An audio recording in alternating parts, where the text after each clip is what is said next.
Hey y'all, N4H&H here, and this is going to be an unboxing video.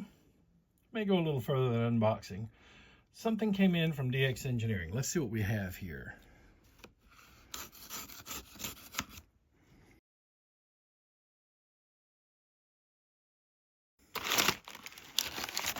Okay, looks like, pan up a little bit, looks like we have an external speaker.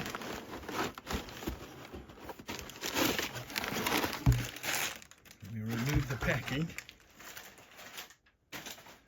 I heard that people hate unboxing videos. Okay, well, it's the only way I can get into it, right?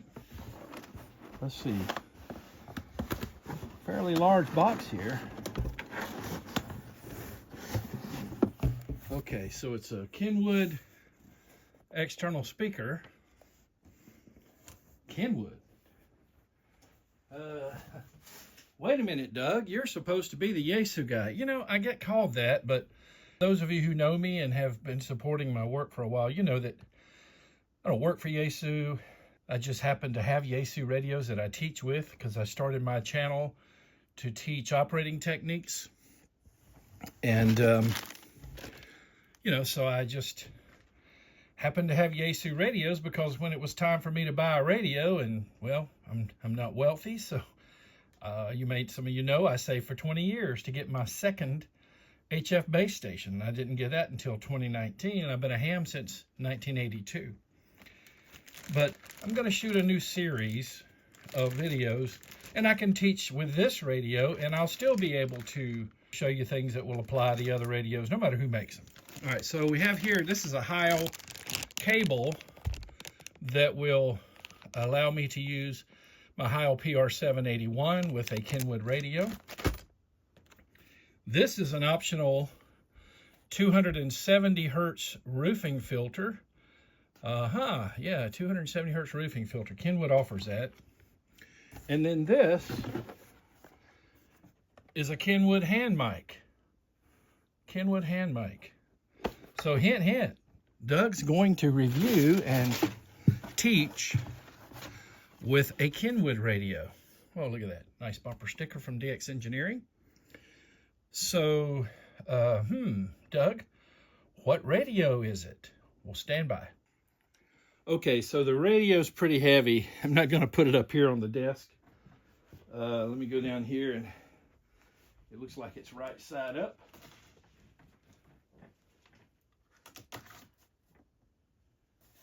Tell you what, it is heavy.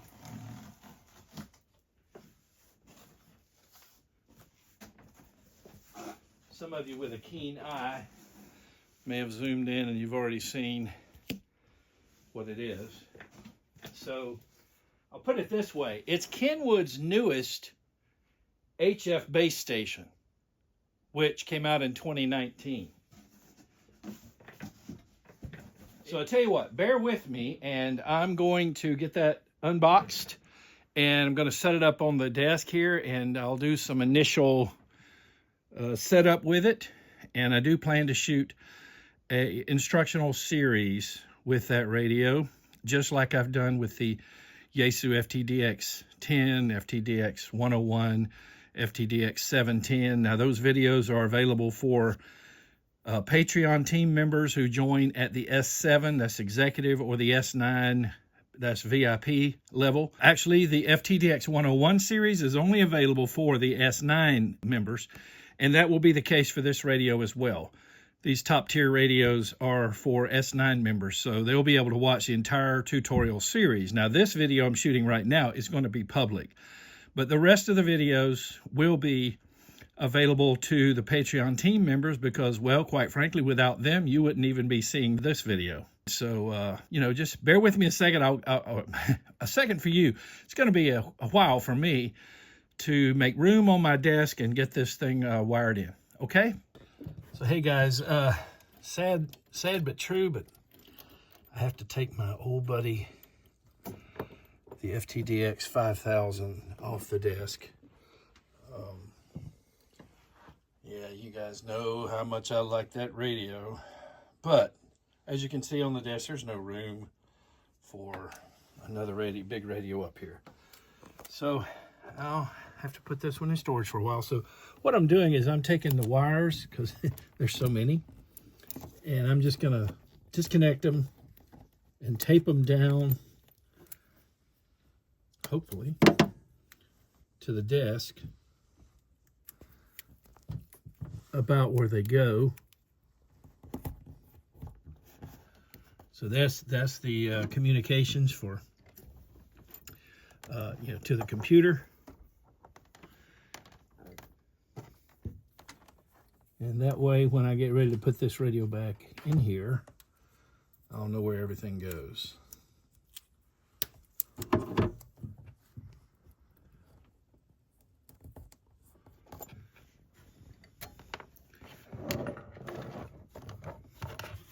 I already disconnected the ground. That's this one here. It's hooked up to that wing nut, right? It was hooked to that wing nut. And I actually already disconnected 2 cables here that go over to the mu-tuners, the mu-tuning pre-selectors. So that's already done. And I disconnected these 2 here. There's just so many cables because I'm using a lot of options.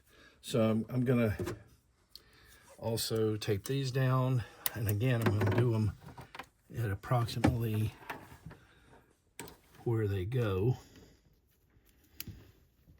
You know, another thing you can do is, if you had colored tape, is put some colored tape on these and then put a little colored tape on the radio where they plug in. But I hope not to do this a lot. You know, the way I do my channel, I'm not sitting here trying to do a tutorial on every radio that's ever been made. I actually just like to teach with the radios that I, sorry, taped one down that I can't. It goes up here to the station monitor. Okay, here we go. Because I just don't like to undo everything. And this one here, this is the Morse key, so I'll be reusing it with the new radio. These I can leave connected because I'm going to take the entire radio with it, you know, because you know this right here, the station monitor lifts off. Okay, it's got the stereo speakers and the scope, the spectrum scope. So I'm just going to take it with me where I store this radio. So I'm down to one more cable here. So I will tape it down approximately where it goes. Now, if you're wondering, well, Doug, why are you taking the big radio off? Do you have no other room, no other way? Well, here's the thing. This is, you know, the FTDX 5000 MP, even though they're an older radio. I mean, they quit making them back in 2021, but it is, and you guys, a lot of you know that it's probably my favorite radio of everything ever made. But the fact is, I'm going to have the TS-890 sitting next to an FTDX-10 because those 2 radios are the most alike. The 5000 is simultaneous dual receive, 200-watt radio, a little different class of rig. The Kenwood TS-890S is more akin to the Yaesu FTDX-10 in functionality and features. So that's the deal. All right, I'll be back in a bit after I get this wired up. I wanted to show you guys something. I already went ahead and put Anderson power pole connector on the end of this wire. This end is a typical plug that most companies are using these days. This, of course, comes as bare wire, but I've got a setup down there where I've got a bank of Anderson power poles that are running off that 35 amp Astron power supply that's down on the floor. You can see it right down there. And so I'll be able to plug this in to power the TS-890. I caught him in the act, everybody. What, are you drinking the Kool-Aid already?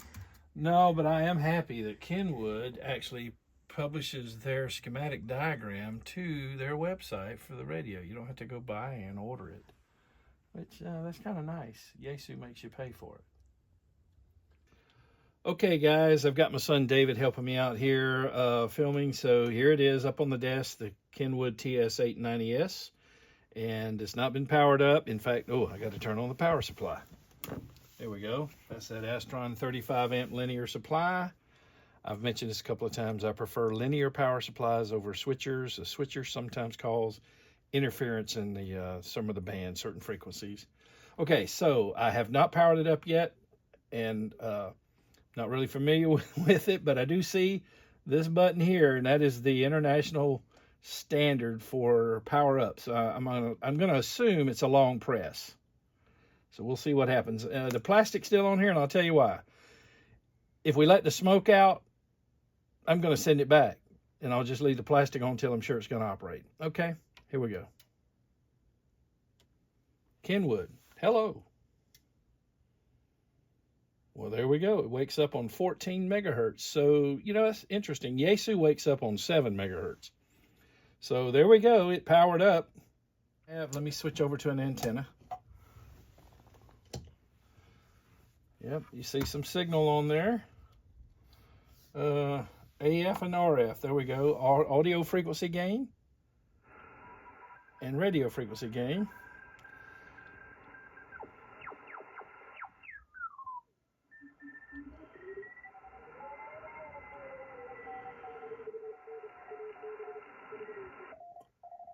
Oh boy, listen to that. Strong, that guy's strong. Okay, let me see if I can make it hone in on one of those signals.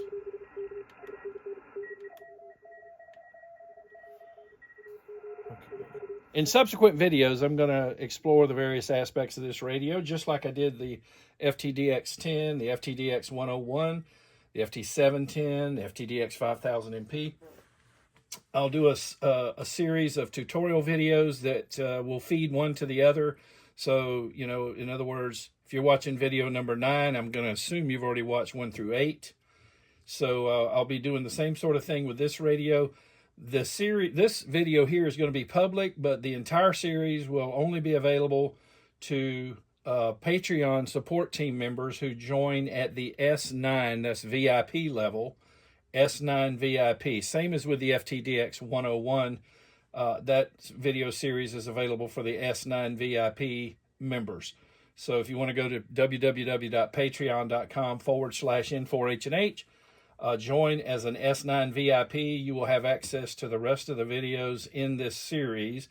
I don't know how many I'll end up doing. I have 102 and counting as of today for the FTDX 10. There's still some more coming with that.